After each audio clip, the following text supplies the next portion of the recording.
नमस्कार। सातै प्रदेशको ताजा खबरको सङ्गालो प्रदेश समाचारमा यहाँलाई स्वागत छ। म दृष्टिबाणी धिताल र सांकेतिक भाषामा हुनुहुन्छ उमा पौडेल। प्रदेश समाचार सुरु गरौँ अहिलेसम्मका मुख्य समाचारबाट। वैशाख 30 मा भएको निर्वाचन रद्द भएपछि बाजुराको बुढीगङ्गा नगरपालिकामा आज पुनः मतदान। फर्जी मत खसाएको विषयलाई लिएर दुई पक्षबीच झडप, 2 जना घाइते। विवाद बढेपछि 20 दिनपछि गण्डकी प्रदेशको बजेटमाथि छलफल सुरु। निर्वाचन क्षेत्र पूर्वाधार विकास कार्यक्रम हटाएको भन्दै प्रतिपक्षको आपत्ति।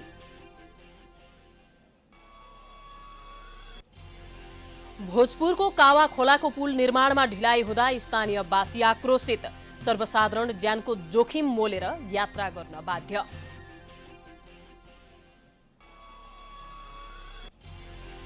र दाङमा 61 वर्षीय रिमबहादुर खड्कालाई पढ्ने रहर जागेसँगै कक्षा 5 मा भर्ना। उमेरमा पढ्न नपाएकाहरूका लागि पनि खड्का प्रेरणा बन्दै।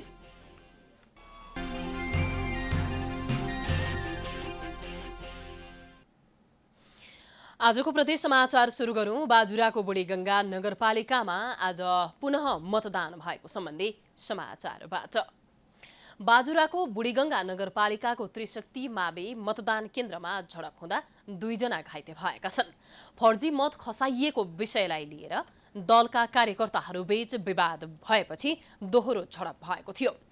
एकीकृत समाजवादीका वडा अध्यक्ष उम्मेद्वार भरतबहादुर थापा र मतदाता सीता थापाको टाउकोमा चोट लागेको प्रहरीले जनाएको छ। स्थितिलाई नियन्त्रणमा लिन प्रहरीले हवाई फायर समेत गरेको थियो। मतदान गर्न 10-10 जना गरेर भित्र पठाउने क्रममा दुई पक्षका प्रतिनिधिबीच विवाद भएको थियो। बाजुराका प्रमुख जिल्ला अधिकारी प्रकाश चन्द्र अधिकारीको अनुसार विवाद बढेपछि स्थितिलाई अप्रिय हुन नदिन प्रहरीले हवाई फायर गरेको हो। केही बेरको तनावपूर्ण अवस्थापछि शान्तिपूर्ण रूपमा मतदान भएको हो। प्रजीय अधिकारीका अनुसार घटनापछि केही बेर रोकिएको मतदान पुनः सुरु भएको थियो। गत 30 वैशाखमा भएको निर्वाचन विवादित भएपछि त्यसलाई रद्द गरेर पुनः आज मतदान भएको हो। गत वैशाख 30 को मतदानका क्रममा सुरक्षा व्यवस्था फितलो भएकाले निष्पक्ष र स्वतन्त्र मतदान हुन नसकेपछि निर्वाचन आयोगले पुनः मतदानको निर्णय गरेको थियो। यसअघिको मतदानका क्रममा 10 मध्ये 6 वटा मतदान स्थलमा एमाले र काङ्ग्रेस कार्यकर्ताले बुथ कब्जा गरेपछि मतदान रोकिएको थियो। नगरपालिकाको 10 वटा मतदान स्थलमा नेपाल प्रहरी र सशस्त्रको टोली परिचालन गरिएको छ। 10 वटा रहेको नगरपालिकामा मतदाता संख्या 12,659 रहेका छन्।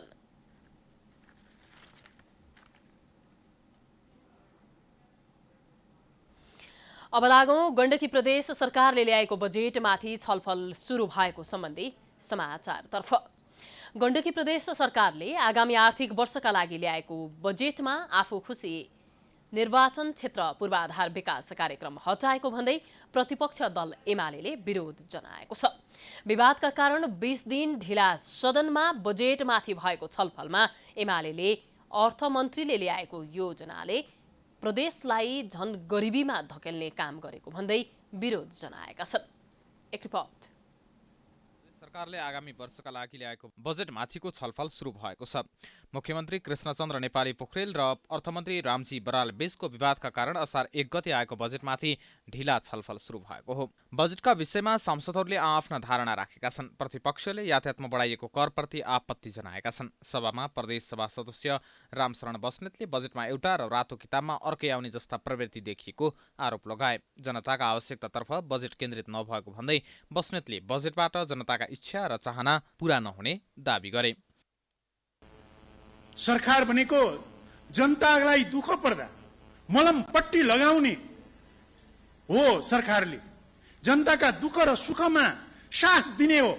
आज सरकारका मन्त्रीहरू त्यो जनतालाई परेको दुःख कष्टप्रति कुनै जवाफदेहिता छैन, कुनै जिम्मेवारीपन छैन। त्यो देखिएको छ। यता सत्तापक्षका सांसदले भने आफ्नो साधन स्रोतलाई ख्याल गर्नुपर्ने अवस्थामा हैसियत अनुसार बजेट आएको भन्दै बचाउ गरेका छन्। नेपाली कांग्रेसका सांसद प्रकाश चन्द्र दवाडीले बजेट जनमुखी रहेको बताए। उनले कृषि प्रधान देशमा गण्डकी सरकारले बजेट मार्फत कृषिलाई प्राथमिकता दिएको भन्दै सरकारलाई धन्यवाद दिएका छन्। तर अहिलेका साथीहरूले, अहिले प्रतिपक्षमा रहने साथीहरूले सबै नराम्रो छ भन्नुभएको छ। उहाँले अहिले अध्ययन नगरेको जस्तो अनुभूति भयो मलाई। र यहाँ मलाई लागेको कृषिबाट हामी धेरै कृषि क्रान्ति गर्छौँ भनेर सोचेका थियौँ। अहिलेको मुख्यमन्त्री र सरकारलाई म के धन्यवाद दिन चाहन्छु भने कृषकले गाउँमा 10 लाखसम्म कमसेकम कृषि उत्पादनबाट केही आय आर्जन भयो भने कर नलाग्ने एउटा कुरा, मिठो कुरा, राम्रो कुरा आएको छ। म धन्यवाद दिन पनि चाहन्छु। त्यस्तै बजेटमाथिको छलफलमा सत्तापक्षकै जनमोर्चाकी सांसद पियारी थापाले बजेटले जनताका आवश्यकता र अपेक्षालाई सम्बोधन गर्न नसकेको भन्दै विरोध गरेकी छिन्। थापाले बजेट गन्तव्यमा पुग्ने किसिमको नभएको, सत्तापक्ष आफैभित्र लुछाचुँडीमा लागेको बताउँदै उनले जनताका अपेक्षालाई ध्यान नदिएको बताइन्। बजेट त वक्तव्य त आयो, न त यसले उनीहरूको दैनिक जीवनमा राहत दिन सक्छ, न त उनीहरूको दिन रातको छाक टार्न नै सक्छ। विभिन्न वर्गका लागि आवश्यक वस्तु तथा सेवाको उपयोगमा सहुलियत अनुदान न त केन्द्र सरकारको चासोको विषय बन्यो, न त प्रदेश सरकारको नै बन्यो। सायद मन्त्रीहरू आवश्यक वस्तु तथा सेवा खरिद गर्न स्वयं बजार सम्मुख आफ्नो पाउलाई चाहिँ कष्ट गर्नुभएको छैन कि जस्तो मलाई अनुभूति भएको छ। प्रदेश सरकारले निर्वाचन क्षेत्र पूर्वाधार विकास कार्यक्रम काटेको भन्दै सत्तापक्षका सांसदहरूले नै आपत्ति जनाएपछि सदन स्थगित हुँदै आएको थियो। सांसदले 2 करोड पाउने त्यो योजना सामेल गर्ने र काटिएका भनिएका सिलिङका योजनाहरू रुजु गर्ने भनेपछि मात्रै संसद सुचारू भएको हो। प्रदेश सरकारले आगामी वर्षका लागि 35 अर्ब 90 करोड 90 लाखको बजेट प्रस्तुत गरेको छ।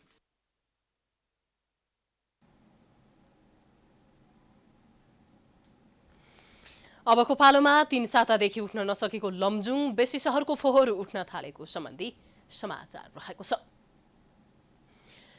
3 सातादेखि उठ्न नसकेको लमजुङ बेसी सहरको फोहोर उठ्न थालेको छ। निरन्तरको वर्षासँगै पहिरोले सडक अवरुद्ध हुँदा 3 सातादेखि लमजुङको बेसी सहर बजारको फोहोर उठ्न सकेको थिएन। बेसी सहर नगरपालिकाको ल्यान्डफिल साइड जाने बाटोमा पहिरो गएपछि बेसी सहर बजार क्षेत्रको फोहोर नउठ्दा दुर्गन्ध फैलदै गएको थियो। फोहोर थुप्रिँदा बजार र सडक समेत दुर्गन्धित भएको थियो। बेसी सहर 8 स्थित कर्पूरेश्वर मन्दिरको उत्तरपट्टि रहेको ल्यान्डफिल साइडमा फोहोर व्यवस्थापन गरिँदै आएको छ। बेसी सहर बजारमा मानिसहरूको बसाई सराई बाक्लिँदै गएपछि दैनिक फोहोरको मात्रा पनि बढ्दै गएको छ।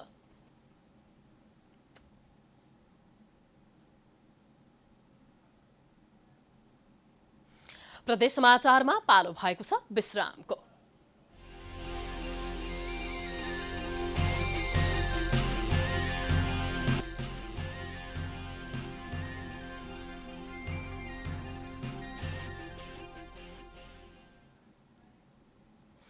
विश्रामपछि प्रदेश समाचारमा स्वागत छ। अबको प्रसङ्ग भोजपुरको कावा खोलाको पुल पुनः निर्माणमा ढिला हुँदा स्थानीयले शास्ति भोग्नु परेको सम्बन्धी समाचारको। निर्माणको क्रममा भाँचिएको भोजपुरको कावा खोलाको पुल पुनः निर्माणमा ढिलाइ हुँदा स्थानीय ज्यान जोखिममा राखेर यात्रा गर्न बाध्य भएका छन्। दक्षिण क्षेत्रबाट रामप्रसाद राई र हतुवागढी गाउँपालिका जोड्ने कावा खोलाको पुल निर्माणको क्रममा भाँचिएको थियो। गत मङ्सिरमा भाँचिएको भए पनि त्यसको हालसम्म पनि पुनर्निर्माणको काम अघि बढ्न सकेको छैन। एक रिपोर्ट। खोलामा जोखिम मोलेर स्थानीयवासी दिनरात यात्रा गरिरहेका छन्। यो पुल स्विस सरकारको लगानीमा 2076 फागुन 12 मा शिलान्यास गरेर निर्माण थालिएको हो। तर करिब 90% काम सकिएर ढलान गरेपछि पुल बीचमा भाँचिएको छ।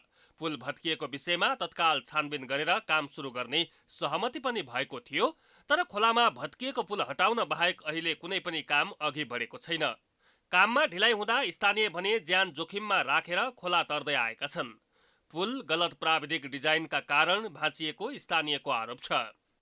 यो खोलाले चाहिँ धेरै समस्या भइरहेको छ। मान्छेहरू आउने हतगढी र रामप्रसाद जोड्ने जुन एउटा चाहिँ सिमाना खोला छ, यहाँको लागि चाहिँ ठुलो एउटा पुल भत्किएको पुल भनेर अहिले एकदम चर्चामा छ। यो पुल हुँदा चाहिँ यहाँ यो 2 दुईटा गाउँपालिकालाई जोड्ने अथवा यो मुख्य बाटो नै हो। यो चाहिँ एकदम कोसेढुङ्गा साबित भएको थियो, तर बिचैमा उद्घाटन गर्ने बेलामा पुलले भत्किनुले गर्दा यो ठुलो दुर्भाग्य यहाँबाट सुरु भयो। अझ पहिलेको समस्या थियो, अहिले पनि त्यो समस्या छँदैछ। करिब 5 करोड रुपियाँको लागतमा निर्माण भइरहेको पक्की पुल स्विस सरकारको सहयोगमा बनिरहेको थियो। भोजपुर मानेभन्ज्याङ रानीबास घोडेटार सडक खण्डमा बनिरहेको यो पुल 2077 असार मसान्तसम्म निर्माण सक्नुपर्ने हो। निर्माणका क्रममा पुल भत्किएपछि जिल्ला प्रशासन कार्यालयमा सो विषयमा छलफल गरेर पुनर्निर्माणका लागि आवश्यक प्रक्रिया अघि बढाउने सहमति भए पनि काम भने सुरु भएको छैन। भत्किएको 8 महिना हुँदा पनि निर्माणमा चासो नदिएको स्थानीयको भनाइ छ।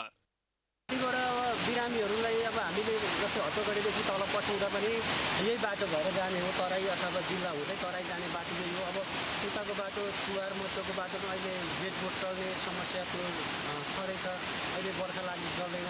त्यही भएर यो पुल नहुँदा धेरै समस्या छ यहाँनिर। अब बाइकहरूलाई त एकदम गाह्रो छ। अब अहिले भर्खरै पनि एउटा बाइक अब पानी पसेर बिग्रियो, हिजो पनि त्यही समस्या भएर छ।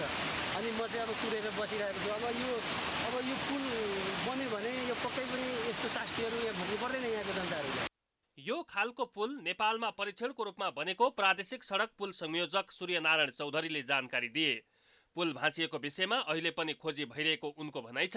अबको फागुन चैतसम्ममा पुल बनाइसकिने चौधरीको भनाइ छ।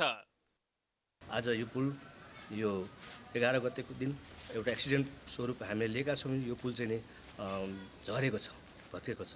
अब यो पुललाई चाहिँ हामीले फेरि रिकन्स्ट्रक्सन गरेर रिएसेम्बल गरेर हामी समयमै यो म फेरि यसमा चाहिँ नि के अरे क्षमा माग्न चाहन्छु। यो 1 महिनामै हामी पुरा गरेर यो प्रदेश सरकारलाई जिम्मा लगाउने हाम्रो मेन रहेको थियो, मेन काम कार्य रहेको थियो भने अब यसले गर्दाखेरि हामी यो बर्खाभन्दा अगाडि चाहिँ नि हामी जसरी पनि यो पुललाई फेरि पनि पहिला जस्तै सबै कुरा 80 वर्ष 100 वर्ष पुग्ने के अरे टिक्ने खालको बनाएर चाहिँ नि हामी प्रदेश सरकार हस्तान्तरण गर्ने म यहाँ प्रतिबद्धता गर्न चाहन्छु। निर्माण सुरु हुनु पूर्व 80 वर्षको आयु हुने र भूकम्प प्रतिरोधी बन्ने गरी डिजाइन भएको इन्जिनियरहरूले बताएका थिए। पुलमा दुवैतर्फ 1.20 मिटर पैदल यात्रु हिँड्ने स्पेस पनि बनाइएको थियो। प्राइम एचडीका लागि भोजपुरबाट गणेश विष्टको रिपोर्ट। अब लागौं स्याङ्जाको वालिङ नगरपालिकाले कृषकलाई हाते ट्र्याक्टर मर्मत तालिम दिएको सम्बन्धी समाचारतर्फ। स्याङ्जाको वालिङ नगरपालिकाका कृषकलाई हाते ट्र्याक्टर मर्मत सम्बन्धी तालिम दिएको छ। स्थानीय पालिकाहरूले अनुदान मार्फत दिएको हाते ट्र्याक्टरमा प्राविधिक समस्या भएमा किसानले नै मर्मत गर्न सक्ने अवस्था सृजना गर्न तालिम प्रदान गरिएको हो। किसानलाई प्राविधिक ज्ञान नहुँदा ट्र्याक्टर बिग्रेमा गाडी रिजर्भ गरेर बजार पुर्याउनु पर्ने समस्या रहेको थियो। तालिमपछि कृषकले गाउँमै हाते ट्र्याक्टरको मर्मत गर्न सक्ने भएका छन्। समस्याहरू पुग्यो भने अहिले यति बेला हामीले तालिम लिए पश्चात कुनै तत्कालै टेक्निसियन बोलाउनु पर्ने समस्याहरू रहँदैन। आफ्नो ट्र्याक्टर आफै बनाउन सकिन्छ। त्यसका कुनै पार्ट्सहरू बिग्रेका छन् भने आफैले चाहिँ लिएर गएर मर्मत गर्न सकिन्छ, चेन्ज गर्न सकिन्छ। त्यसको लागि चाहिँ अब तालिम दिनुभयो, त्यसको लागि धेरै धेरै धन्यवाद छ। पछिल्लो 5 वर्षभित्र मात्रै विभिन्न निकायले वितरण गरेका 80,000 भन्दा बढी हाते ट्र्याक्टर जिल्लामा प्रयोग हुँदै आएका छन्। ट्र्याक्टरको गाउँमै मर्मत हुन थालेपछि कृषकलाई सहज हुने वालिङ नगरपालिकाले जनाएको छ। यसअघि पनि नगरपालिकाले 50 जना कृषकलाई प्रारम्भिक हाते ट्र्याक्टर मर्मत तालिम प्रदान गरेको थियो।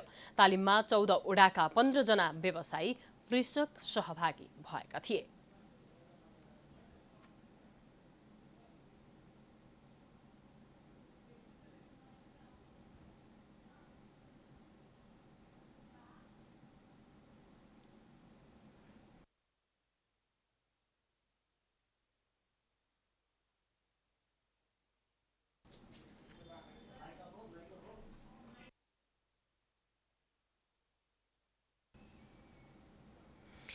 अब लागौं दाङका 61 वर्षीय रिमबहादुर खड्का कक्षा 5 मा भर्ना भएको सम्बन्धी समाचारतर्फ। मनमा इच्छा शक्ति भएपछि उमेरले पढ्न छेक्दैन भन्ने उदाहरण दाङका एक पुरुषले देखाएका छन्।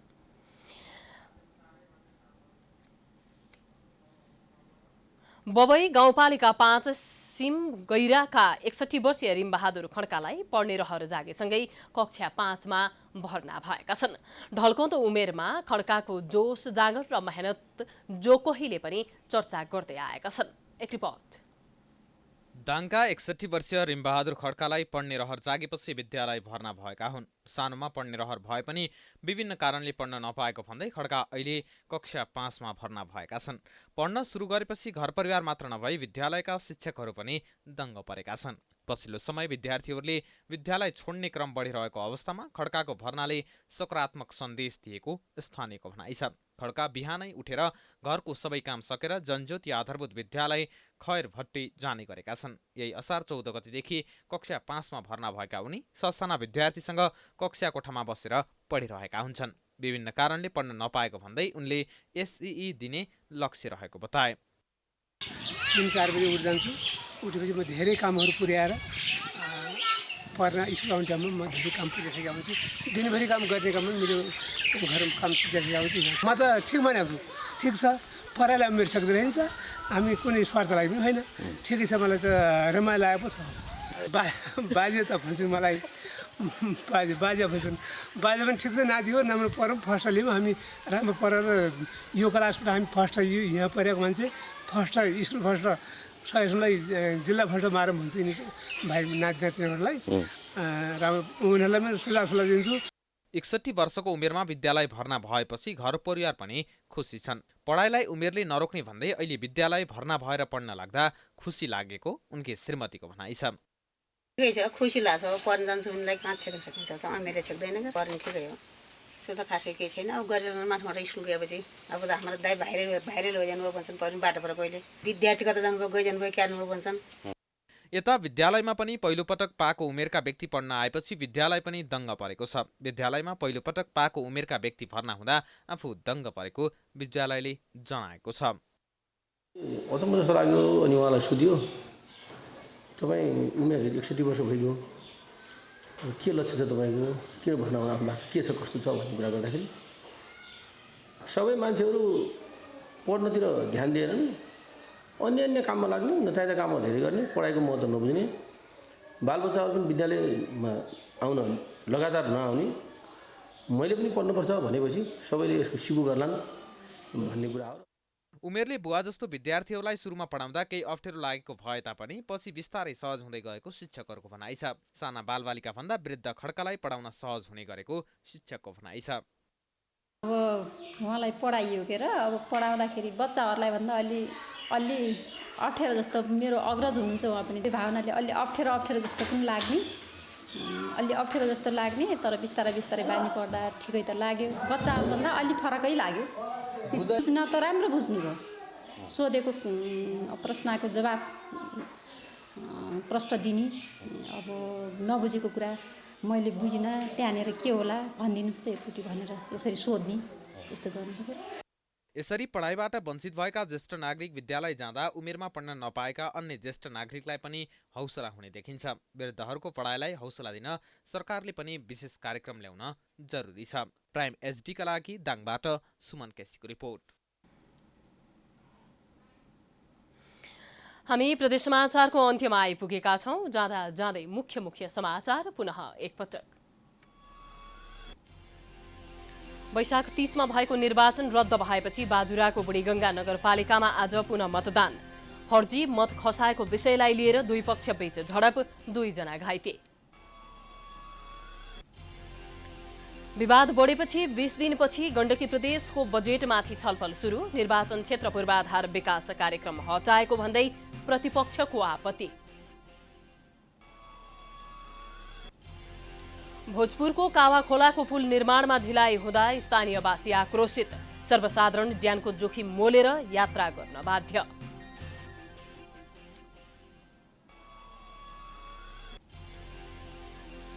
र दाङका 61 वर्षीय रिमबहादुर खड्कालाई पढ्ने रहर जागेसँगै कक्षा 5 मा भर्ना। उमेरमा पढ्न नपाएकाहरूका लागि पनि खड्का प्रेरणा बन्दै। प्रदेश समाचार अहिलेलाई सकियो। हेर्दै गर्नुहोला प्राइम टाइम्स एसडी। नमस्कार।